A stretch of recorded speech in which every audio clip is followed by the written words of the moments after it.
Does anybody know the Greek word? I want to call out our scholars here. It's a famous Greek word for fellowship. Koinonia. Everybody say that. Koinonia. If you never heard the word before, it's a very famous one, and one day you're going to know this word and you're going to love this word. And it has rich layers of meaning, koinonia. Fellowship is not just people getting together. The guys had a game night a couple weeks ago. And then being an equal opportunity pastor, I got together with the gals last Saturday and went to a movie with them, because... and doing that is fun. It's like first base to fellowship, but it's funny how we have a game night or we get together and go bowling and we say, hey, that was great fellowship. Well, there's a lot more to fellowship than that. Koinonia is referring to a rich sharing of our lives, is doing life together. As Dietrich Bonhoeffer said in a very famous book he wrote, life together. It's coming to a place where we are sharing not just time, but our very lives, our resources, our money for one another, our very hearts with one another. And in a healthy, growing church, you will find expressions of koinonia everywhere. And there are three ways, here's the number 3 again, that we see in Scripture where we experience this koinonia. So jot these down. We are to pursue fellowship or koinonia, first of all, as followers of Christ, through the Sabbath day. Through the Sabbath day, what we're doing now. This is the coming together of the body one day out of 7. It goes all the way back, thousands of years ago. Remember the Sabbath day to keep it holy, right there, embedded in the 10 Commandments. And the Jews took that to mean that on this day, God told them, you stop your work and you come together first with your families. The Sabbath begins in the home. And then you come together corporately to seek and worship God. And when Sunday morning is working as it should, man, there's nothing like it. We come away feeling awakened, revived.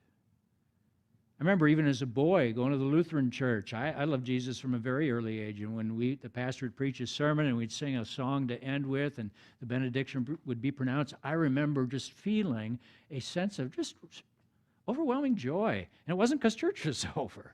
It was because it was good to be in God's house. Do you know what I'm talking about? We've had that experience here. And that's a good thing. This is a holy time. A holy time of worship. You say, what's this for? It's for worship. We're to worship on our own in our homes and with our families, but isn't there power when we worship together? And this is a time of training and equipping like we're doing right now. It's a time for prayer. It's a time for mutual encouragement. Some have called it the hour of power. I'll never forget the first Sunday when we arrived. I got out to California in 2016.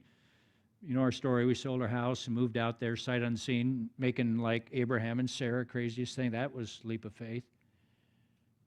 And I'll never forget, we got out there and we went to church right away, found a church to go to. And I was excited, but we were exhausted from the long drive. I was excited for the adventure, but man, I was so afraid. This was like the craziest thing we had ever done. I mean, it was like Captain Kirk in Star Trek 3. How many of you Trekkies do you have? Or am I speaking to the wall here? Star Trek 3, Captain Kirk blows up the Enterprise, and he's watching it fall out of space, and he says, "My God, Jim, or my God, Bones, what have I done?" That's what I was feeling that first Sunday. I didn't say it to Janice, I would have wigged her out, but I was saying it to God. It's like, my God, what have we done? Because there ain't no going back.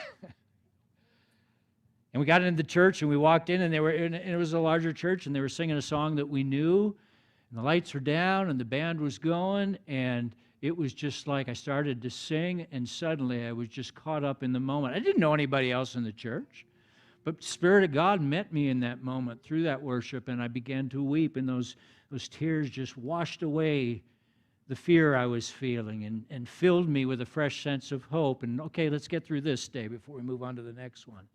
Man, that's the power of the Sabbath day. It's the hour of power.